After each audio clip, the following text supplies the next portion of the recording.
Imagine flying just 100 feet above a dense jungle, the trees almost brushing the bottom of your helicopter. You are fully exposed, gripping a heavy machine gun between your legs, with 2,000 rounds of ammunition ready. The roar of the helicopter is so loud that you cannot hear anything else. Your eyes scan the green jungle below, knowing that enemy fire could come at any second. Your weapon is the only thing keeping you and your team alive. It's a moment of great power, but also of terrifying danger. This was the everyday life of a Vietnam War helicopter door gunner. Brave soldiers who risked everything to protect others. If stories like this capture your imagination, don't forget to subscribe to the channel for more true tales of history's hidden heroes. Now let's dive deeper into the life, challenges, and courage of these remarkable fighters. Being a door gunner during the Vietnam War was one of the most dangerous jobs. These soldiers had to sit or stand in the open doorways of helicopters as they flew very low over the jungle. They were fully exposed to enemy fire, with little more than a helmet and sometimes a small armor plate for protection. Their main job was to watch for any signs of danger and defend the helicopter and the soldiers on board. Door gunners needed to be fast and focused. At any moment, an enemy could fire from the trees or the ground. A door gunner had to react immediately, using their machine gun to fight back. They often had only a few seconds to spot a threat and open fire before it was too late. Besides defending the helicopter, they also protected ground troops. When helicopters dropped off or picked up soldiers, door gunners laid down heavy fire to keep the enemy away. Their quick actions saved many lives during the war. Even though they had powerful weapons, door gunners were always at great risk because they were easy targets for the enemy. Door gunners faced deadly dangers every time they went up in the air. They were wide open to enemy attacks and had very little protection. Enemies on the ground used powerful weapons like AK-47 rifles, heavy .50 caliber machine guns, and even large 23mm anti-aircraft cannons. One lucky shot from any of these could destroy a helicopter or kill a gunner instantly. Because helicopters flew low and slow during missions, they were easy targets. Enemies often waited in the jungle, hidden from sight, ready to fire as soon as they heard the sound of the rotors.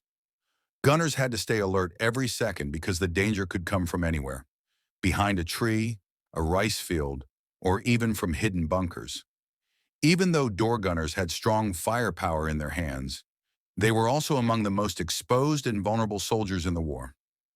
Door gunners were not just there to shoot back at the enemy. They played a key role in many missions. Their job was to protect the helicopter and everyone inside it. During missions to drop off or pick up soldiers, the helicopters were most vulnerable. Enemies knew this and often attacked during these moments. Door gunners provided a wall of bullets to keep the enemy back and give their friends a chance to get in or out safely. They were also very important during medical evacuations. Helicopters had to fly into dangerous areas to rescue wounded soldiers. Door gunners protected the helicopter and the injured men by firing at enemy forces who tried to stop the rescue. In battles, door gunners helped suppress enemy positions. Their powerful machine guns could stop an enemy attack or allow ground soldiers to move forward. Without them, many missions would have ended in disaster. Their bravery and quick thinking saved countless lives. Although they didn't always get the glory, door gunners were heroes who made a huge difference in the war.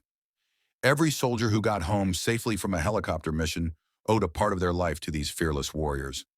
At the start of the Vietnam War, helicopter crews were small. Each helicopter usually had a pilot, a co-pilot, and a crew chief, who also acted as the door gunner. This setup worked for a little while, but as the war grew more dangerous, it was clear they needed more protection. Helicopters were easy targets, and many were shot down. To help defend the aircraft better, a fourth person was added, a second door gunner, often called the shotgun rider. This person sat on the other side of the helicopter and had a machine gun ready to fire in all directions.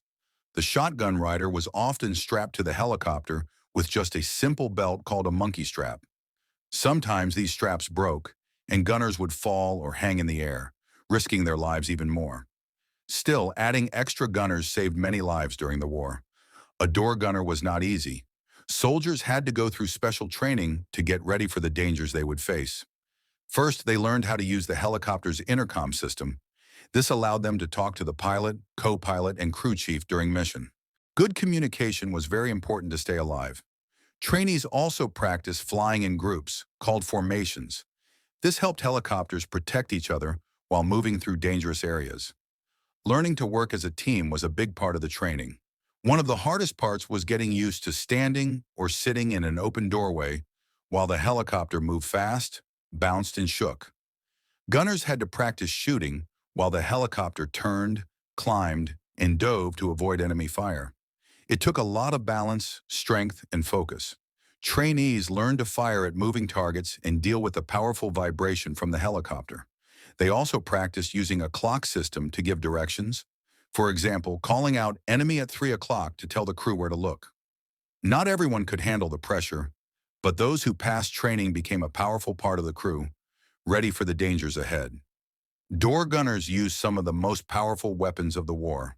Their main gun was the M60 machine gun, a weapon that could fire between 500 and 650 bullets every minute. The M60 was usually mounted on a swivel or tied to the ceiling with a bungee cord, which made it easier to move and aim while flying. On gunships, door gunners sometimes used an even stronger weapon called the M134 minigun. This gun could fire up to 6,000 bullets in just 1 minute, making it extremely deadly. With so many bullets flying out, door gunners could cover a wide area and keep the enemy pinned down. Managing ammunition was very important. Most missions gave gunners about 2,000 to 4,000 bullets, so they had to fire carefully. Shooting too much too fast could leave them without ammo when they needed it most. To help aim, tracer bullets were loaded into the belts, one tracer for every 5 bullets. Tracer rounds glowed red or green, helping gunners see where their bullets were going, even in poor light or smoke. Using these tactics, door gunners turned helicopters into flying fortresses that could protect soldiers on the ground and in the air. Even though door gunners had powerful weapons, they had very little protection. Helicopters needed to stay light and fast, so they could not carry heavy armor. This meant gunners were left exposed to bullets and explosions. Some door gunners wore flak jackets, which could stop small pieces of shrapnel. Others used ceramic plates called chicken plates to protect their chest. But these plates were heavy and hard to move in. Many gunners chose not to wear them, believing that being able to move quickly was more important than wearing heavy armor. Because they were so exposed, door gunners were often the first ones hit during enemy attacks. They had to depend on their speed, sharp eyes, and teamwork to survive.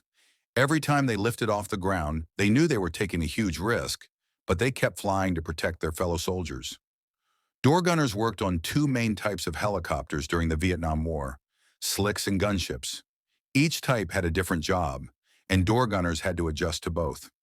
Slicks, like the famous UH-1 Huey, were mostly used to move soldiers, supplies, and sometimes to pick up wounded men.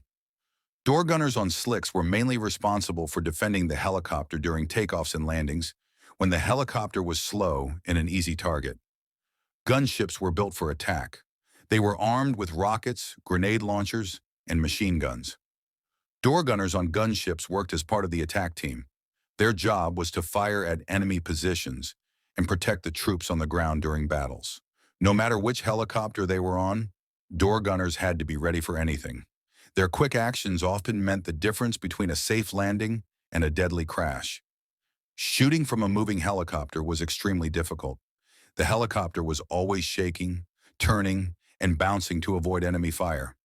Wind, vibrations, and fast movements made it almost impossible to aim carefully. Door gunners had to learn special techniques to hit their targets. Instead of trying to aim at one exact spot, they fired in short bursts and swept their gun back and forth. This way, they covered a larger area and had a better chance of hitting the enemy.